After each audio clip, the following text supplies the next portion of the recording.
En soi, c'est quand même une petite révolution. Petite révolution, pourquoi? Parce qu'en fait, Apple vient d'arriver avec ce qui semblerait être un casque de réalité virtuelle, un casque de réalité augmentée, plutôt d'ailleurs, et puis même, pourquoi pas, un casque de réalité mixte. Mais en fait, c'est bien plus que ça, et surtout, ça n'est pas ça. Ça n'est ni un casque de réalité augmentée, ni un casque de réalité virtuelle, ni un casque de réalité mixte. C'est un nouveau produit qui vient d'arriver. Alors vous allez voir, parce que c'est un sujet qui est super intéressant. Il y a plein d'acteurs et notamment HTC en fer de lance qui proposent des casques de réalité virtuelle. Je sais que Qualcomm travaille beaucoup sur la réalité augmentée, réalité virtuelle, réalité mixte. On en a déjà parlé lorsque j'étais à leur conférence, vous le présentez. Donc c'est vraiment des sujets qui se développent depuis des années. Apple travaillait bien évidemment dessus depuis de très nombreuses années et vient de présenter là son tout premier produit un peu hybride qui s'appelle Vision Pro, le Vision Pro. On va essayer de comprendre pour qui il est fait et surtout, est-ce qu'on va réellement en avoir besoin? Est-ce que ce produit est si révolutionnaire qu'Apple veut nous le raconter? Et puis au final, au bout du bout, est-ce qu'on va l'acheter? Moi je suis persuadé que vous allez l'acheter. Celui-là ou son petit frère? Peut-être son petit frère, mais au bout d'un moment, vous allez l'acheter. Et je vais vous dire pourquoi. Il faut qu'on situe un peu l'histoire. Quand Apple lance un produit, c'est pas juste un produit histoire de montrer qu'on est capable de faire la techno. Quand Apple lance un produit, c'est qu'il maîtrise la techno, c'est que le marché est là, le marché est peut-être pas réellement mature, mais en tout cas le marché est réellement présent. Il y a donc une clientèle à qui vendre un produit qui coûte quand même relativement cher, mais ça on y vient un peu plus tard. Et surtout, c'est un produit abouti, avec des usages, une cible, une clientèle, et puis bien évidemment, comme on parle d'Apple ici, on parle d'applications, on parle de développeurs qui vont le prendre en main et qui vont en faire quelque chose. Et ça, c'est le premier point. Parce que même si tout de suite, on voit pas réellement, mis à part ce que nous montre un peu Apple, on a du mal des fois un peu à se projeter en disant qu'est-ce que je vais en faire de ce truc? Est-ce que je vais mettre aussi cher dans ce truc-là? Eh bien en fait, pour moi, ce truc-là, c'est pas ce truc-là, c'est une vision de l'avenir qui me semble être assez juste. Peut-être pas comme ça, attention. Je vais vous expliquer pourquoi. Mais ce qui est sûr, c'est que si Apple le lance aujourd'hui, en 2023, pour une mise sur le marché en 2024, c'est qu'ils y croient dur comme fer et que globalement, ça va vraiment changer beaucoup de choses. Regardez, la première chose, je vous montre le communiqué de presse média que j'ai reçu. Et forcément, communiqué de presse média, monsieur Greux, tu dis n'importe quoi. Le communiqué de presse. Et ils le disent. Et c'est pas juste un côté un peu effet d'annonce. Pour eux, c'est pas un casque, c'est un ordinateur spatial révolutionnaire. On se parle donc d'un ordinateur que vous portez sur la tête. Si on regarde un peu par le passé, Apple a sorti avec le Macintosh il y a très longtemps un ordinateur. Alors il a permis de démocratiser l'ordinateur, la bureautique personnelle. Alors il y a eu IBM, il y en a eu plein d'autres, bref, mais ils ont fait partie de ces gens-là qui ont permis de le démocratiser. Ensuite, Apple a fait partie de ceux, et notamment étant fer de lance, de démocratiser ce qu'on est aujourd'hui le smartphone, ce qu'on connaît en tout cas sous le nom aujourd'hui du smartphone, avec son premier iPhone. Il y a eu ensuite les tablettes, même si au début on n'y croyait pas des masses, on se dit ouais, c'est un smartphone avec un grand écran, en fait, ça sert à rien. Bah si, on se rend compte que ça sert à quelque chose. Donc quand Apple vous dit on sort ce qu'on appelle un ordinateur spatial révolutionnaire, c'est pas pour se marrer, c'est que pour eux, c'est vraiment là où va aller l'ordinateur demain. Et puis, ils vous le montrent une fois de plus. Si vous avez regardé la keynote, vous pouvez prendre un Mac mini, par exemple. Pas besoin de prendre un moniteur. Vous pouvez prendre uniquement votre Vision Pro qui vous servira de moniteur pour afficher le contenu dont vous avez besoin, sur lequel vous allez travailler toute la journée. Toute la journée ou presque.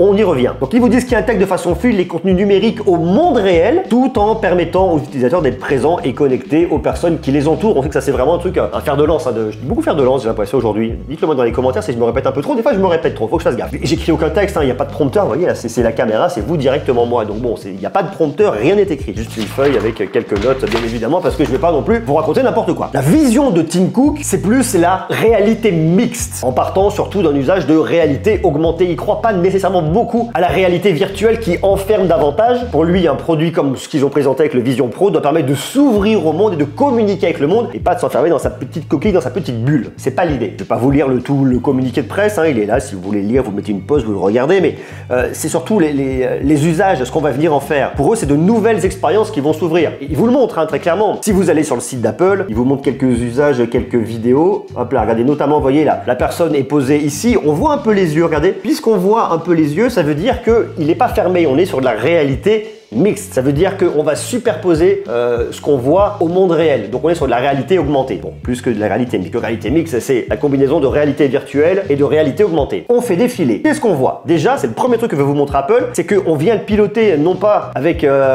des commandes, mais avec ses doigts. Donc, puisque vous avez tout un ensemble de caméras qui vont venir mapper et reconnaître ce qui se passe. Alors il y a un lidar, il y a également des caméras TrueDepth pour pouvoir mesurer la profondeur et savoir réellement ce qui se passe et analyser notamment vos gestes pour venir piloter vos applications. Hop là, donc là, voilà, on le voit, alors on reprend là, on le prend, il met son casque, donc là il est très heureux, il y a un joli petit sourire, et puis surtout, vous voyez, donc là, on voit le monde réel tel qu'il est, grâce aux caméras que vous avez extérieures et aux écrans avec, je crois que c'est du 26 millions de pixels, un truc comme ça. Bref. Et là, vous avez ensuite l'interface qui vient se superposer au regard du spectateur, au regard de l'utilisateur, avec vos applications, comme on le verrait un peu sur une Apple Watch. Alors, mindfulness, parce qu'il faut se sentir bien, vos photos, Safari pour naviguer, messages. Donc en fait, ce qu'on voit ici, c'est qu'on va venir l'utiliser pour des usages normaux, comme vous utiliseriez votre iPhone ou comme vous utiliseriez votre Apple Watch. Donc c'est une extension en fait de ces produits-là. On vous met quand même qu'à Freeform, alors c'est plus pour le côté un peu productivité, pour vous dire on peut avoir de la productivité. Et ils l'ont montré justement. Et ça, c'est un truc qui est intéressant pour lequel vous allez venir le prendre. Parce que moi, par exemple, je serais très curieux de savoir si, en tant que créatif, a priori, ils disent que oui, je peux passer plusieurs heures à faire un montage, à faire mes miniatures avec le casque sur la tête. Même si je suis persuadé que Apple n'aimerait pas trop qu'on dise casque, mais plus le Vision Pro ou le Vision Pro.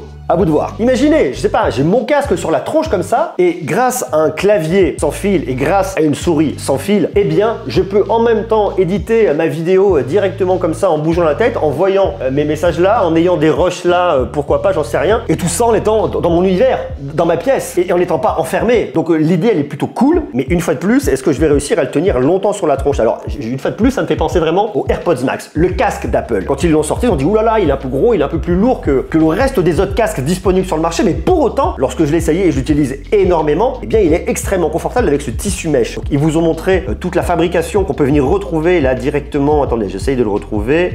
Tac, tac, tac. Ici, quand je vois ça, ça a l'air d'être un peu confort. Alors après, il faut l'essayer pour se rendre compte, mais j'imagine qu'ils ont vraiment travaillé sur un produit confort pour qu'un maximum de personnes puissent venir l'utiliser très facilement. Sinon, ça servirait à rien. Alors, on le voit avec un petit câble, on pourrait se dire, ah, il faut un câble, il faut le connecter à un truc. Non, c'est juste une batterie externe parce qu'au bout d'un moment, l'autonomie va flancher un petit peu. Si on veut un produit qui n'est pas trop lourd et qui pèse pas une tonne et pas créer un déséquilibre au niveau de la face avant, on peut pas mettre des batteries beaucoup trop lourdes. Donc, pourquoi pas, au bout d'un moment, sur certains usages, utiliser une batterie externe. Mais de la même manière, est-ce que je me vois éditer une miniature comme ça, vous voyez, avec ma souris dans ma main, mon clavier, j'édite mes miniatures sur Lightroom. On peut le faire sur Lightroom, pourquoi pas? On peut le faire avec Photoshop. Donc je sais pas vous, posez-vous la question de votre usage personnel. Qu'est-ce que vous faites sur un ordinateur? Qu'est-ce que vous faites sur une tablette, sur du côté un peu plus professionnel? Pour de l'éducation, pourquoi pas? Et est-ce que vous verriez le faire directement avec le Vision Pro sur la tête? Moi je suis convaincu que c'est vraiment ça qui est intéressant, parce que si Apple une fois de plus sort ce produit, c'est qu'ils y ont réfléchi et qu'ils savent que ça va marcher. La phrase de Tim Cook, ce jour marque le début d'une nouvelle ère pour l'informatique. J'imagine que les HTC et compagnie, ils doivent se dire mais ils se foutent de notre gueule. Nous on travaille dessus depuis des années à proposer de la réalité augmentée, de la réalité virtuelle surtout, et eux ils arrivent et paf, quand c'est Apple, c'est une révolution. Mais là où c'est intéressant et là où effectivement il y a une côté révolution, c'est que ça ouvre vraiment cette typologie de produits au marché de masse. Je sais pas, est-ce que vous avez vous un produit d'HTC? Est-ce que vous avez un casque d'HTC? Est-ce que vous avez un casque de Meta? Est-ce que vous avez un Quest? Est-ce que vous jouez avec? Il y a des produits de Dell également. Est-ce que vous avez un casque de Dell? Est-ce que vous utilisez aujourd'hui soit un casque de réalité virtuelle, notamment pour le gaming, soit un casque de réalité mixte? Alors j'imagine que si vous regardez cette chaîne, vous êtes probablement un passionné de technologie, ou en tout cas un amoureux ou un curieux ou curieuse de technologie. Fait que vous avez peut-être déjà eu une expérience de réalité virtuelle, mais le commun des mortels, posez la question autour de vous, je suis persuadé qu'ils n'ont pas ce typologie de produit. Donc Apple arrivant ici vient effectivement démocratiser et emmener cette techno au grand public avec des usages très grand public. Même si vous allez voir que le prix aujourd'hui est pas trop grand public, on va aller voir en bas. Regardez, il démarre au tarif de 3 499 $. Autant vous dire que ça va pas être fait pour tout le monde, mais ça ne surprend pas. On pourrait dire mais c'est hyper cher pour un casque de réalité virtuelle ou réalité augmentée. Une fois de plus, ce n'est pas un casque de réalité virtuelle et augmentée. On a une puce M2 à l'intérieur qu'ils ont renommée pour les besoins du naming de leur puce, mais c'est une puce Apple, donc c'est vraiment un ordinateur qu'on va retrouver à l'intérieur avec une interface gestuelle. On peut également venir le piloter à la voix avec Siri. En plus, qu'ils ont retiré la commande Hey Siri, vous dites juste Siri, donc vous le pilotez très facilement comme ça. En tout cas, on semble le piloter très facilement comme ça. Il faut attendre de voir et de l'avoir pour se rendre compte. Et ils disent qu'il sera disponible l'année prochaine sur Apple.com auprès des Apple Store aux États-Unis et dans davantage de pays plus tard l'année prochaine. Les clients pourront en savoir plus, essayer et personnaliser le Vision Pro en se rendant dans un Apple Store. Un produit comme ça, il faut l'essayer. Sans l'essayer, à un moment, on va pas l'acheter. Il y a un autre truc qui est intéressant au niveau du communiqué de presse, c'est qu'il le note bien. Cet appareil n'a pas été autorisé tel que requis par les règles de la Federal Communication Communication Commission, donc c'est aux États-Unis bien évidemment, cet appareil n'est pas et ne peut pas être proposé à la vente ou à la location ou vendu ou loué avant l'obtention d'une autorisation. Ils n'ont donc pas l'autorisation aujourd'hui de mise sur le marché de ce produit. Donc c'est pour ça que je pense que ça prend un petit peu de temps et qu'aujourd'hui on le retrouvera pas. Ça c'est la première raison. Et la deuxième raison, c'est qu'ils veulent emmener des développeurs avec eux pour que lorsque vous allez mettre quasiment 3500 $, donc j'imagine 4000 € sur un produit comme ça, et bien que vous ayez un catalogue fourni avec des usages précis et que vous n'alliez pas l'acheter en espérant que demain vous puissiez en faire quelque chose. Et alors regardez une fois de plus qu'on pourra en faire des espaces sans limite pour les apps au travail et à la maison, des expériences de divertissement captivantes. Vous regardez des films, des séries. Alors ils vous demandent, ils sont vraiment curieux d'essayer. Ils vous disent, vous imaginez dans votre environnement comme ça, bien vous avez devant un écran qui se positionne. Ok, j'ai mon écran, pourquoi pas, mon centre d'appel, enfin mon application d'appel, bref, WhatsApp sur le côté, pourquoi pas. Mais à un moment, il montre un usage qui est assez marrant. Vous êtes dans un avion et vous voulez pas être emmerdé parce qu'il y a soit votre écran devant qui marche pas. Ça m'est arrivé une fois sur un voyage de 11 heures comme ça, le centre de divertissement qui était en panne. Eh bien vous mettez votre casque, vous ouvrez les frontières et vous vous retrouvez avec un espace comme au cinéma. Donc vous allez être comme ça, avec la personne qui est à côté de vous, et vous allez regarder le film au cinéma comme ça. Ça peut être marrant en fait. Donc, tout cet usage divertissement, pour moi, il repousse les limites. Une fois de plus, est-ce que ça va pas fatiguer les yeux? Il faut l'essayer. Une fois de plus, est-ce que le confort va réellement être là? Si vous êtes dans un avion, le fait de venir poser votre tête dessus, est-ce que ça va être confort? Parce que une fois de plus, vous regardez, est-ce que ça, vous voyez derrière, ça va être confort lorsque vous allez venir vous appuyer? Il faut, parce que sinon il n'y a pas d'intérêt, mais je pense que oui. Il vous faut fatalement des AirPods avec, parce que si vous êtes dans un endroit où vous avez du monde à côté de vous, et bien que vous ayez des haut-parleurs ici, ça va déranger le monde, ils vont l'entendre. Alors ils vous disent, hein, vous l'utilisez avec des AirPods. Ok, ça me paraît très bien. Le truc que j'aurais aimé pouvoir utiliser des AirPods Max avec la réduction de bruit qui est complètement folle, et là avec un casque comme ça, d'un point de vue purement ergonomique, c'est pas possible. Parce que si on regarde sur la tête de quelqu'un et deux profils, vous voyez là les oreilles elles sont comme ça, mais le casque ne peut pas venir le positionner. Donc ça c'est un peu con. Je parle ici du casque des AirPods Max. Vous avez vraiment cet usage là de pouvoir à la fois communiquer avec le monde. En plus il y a un truc qui est très malin qui va répondre au problème où les gens se disent non mais je veux pas être enfermé. Et bien même si vous êtes à un moment un petit peu enfermé et que quelqu'un arrive, et bien vous allez avoir son visage qui va apparaître au milieu de votre contenu. Donc je trouve ça assez malin une fois de plus. L'autre sujet qui est intéressant, c'est de se dire tiens, on voit ses yeux par transparence. Comment est-ce qu'on peut voir les yeux de quelqu'un par transparence alors que la personne elle a des écrans en face? Mais en fait on voit pas ses yeux. Et alors ils l'ont montré dans la présentation. Vous prenez votre casque face à vous, il va venir vous mapper en 3 dimensions grâce aux caméras TrueDepth et grâce au lidar. Il va donc prendre une photographie de votre visage à un instant T et ensuite il va venir l'animer. C'est-à-dire que lorsque vous êtes à une conférence avec quelqu'un en FaceTime avec votre Vision Pro sur la tête, et bien les gens en face vous verront parler, vous verront interagir. Je trouve ça mieux que l'avatar que propose Meta, qui est vraiment un personnage et que je trouve pas très humanisant fatalement. Là c'est beaucoup plus malin. Alors après à voir si c'est aussi fluide que ce qu'ils ont montré. Et l'autre sujet qui est intéressant, c'est que comme vous pensez voir les yeux, en fait vous ne voyez pas les yeux, c'est la reproduction des yeux par rapport au moment où la personne elle a scanné son visage. Donc la personne qui arrive en face, il y a un côté un peu plus humanisant. On a l'impression d'avoir des grosses lunettes de ski où on peut voir un peu à travers, alors qu'en fait vous voyez rien, c'est juste un écran qui vient vous afficher ça. Une fois de plus, ils vous remettent la Digital Crown pour jouer sur l'opacité, les souvenirs, bon why not, FaceTime qui devient spatial, ça c'est vraiment un truc qui m'intéresse énormément. Et puis des applications.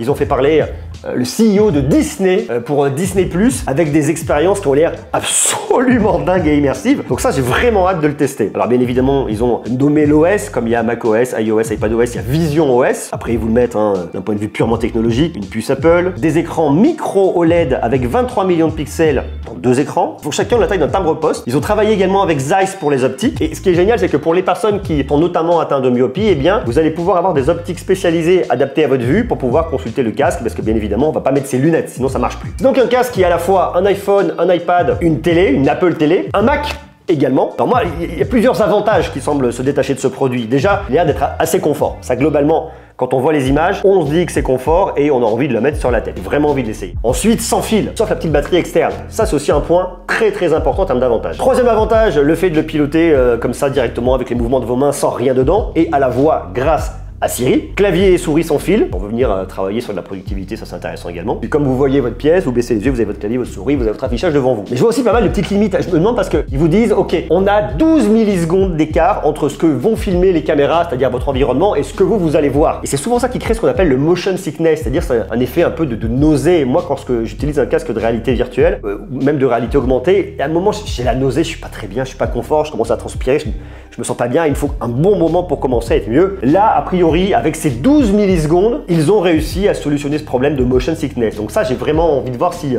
c'est le cas. Puis je me demande vraiment si on peut vraiment garder un casque aussi longtemps sur la tête et est-ce que c'est souhaitable, est-ce que c'est bien. Au-delà du côté physiologique pour vos yeux, est-ce que c'est souhaitable d'avoir, toute la journée, mais un bon moment de la journée, un casque sur la tête pour venir échanger avec des gens, pour des appels en visio, pour venir regarder du contenu multimédia, pour venir travailler? Est-ce que c'est ce qu'il faut? Est-ce que ça viendrait réellement remplacer un écran? Alors aujourd'hui, Apple vous le dit pas, ils vous disent pas ça va venir remplacer nos écrans professionnels, soyons clairs.